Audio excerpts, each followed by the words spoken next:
Moving on, there are over 1.5 million diagnosed paranoid schizophrenics living in America today. Should our healthcare system be doing more to make sure they are safe to themselves and others by watching over them 24 hours a day? Yes, we need to monitor these people to make sure they're safe. Hide cameras everywhere they go, in the streets, in their homes, in the eyes of people at the convenience stores where they shop. Cameras aren't really enough, I read it in a medical journal recently that a number of doctors have already begun to place microscopic tracking devices under the skin of schizophrenics, which is a great way to make sure that they don't get lost. Yeah, and this article said here recently that most of them have had no problem with that, and it's a very non-invasive procedure and has proven to work very well Painless. so far. Yeah. Painless, Schizophrenics often respond well to pleasant memories from their past, and one technique which might give them a little bit of relief is if we have their caregivers' faces surgically reconstructed so they look like the schizophrenic's dead relatives. Now, some say that we should offer verbal encouragement by implanting speakers in their ears which would whisper kind words to them 24 hours a day. Couldn't agree more. I think what would be great would be a recorded voice on a loop saying,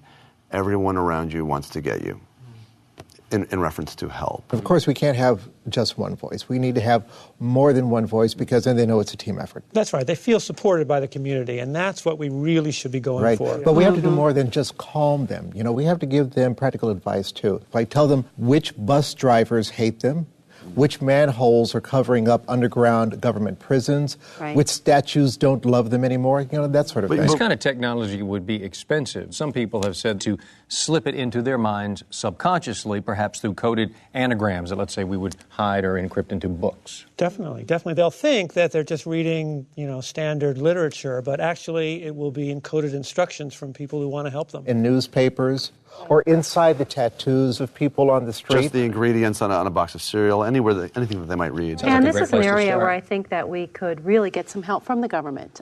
We could be using this stealth planes and helicopters to be tracking those paranoid schizophrenics as they're going through their daily lives. We already have the ability to make everything that's the color red signal data and images back to the government's underground bunkers. And we should be using this technology to help these people.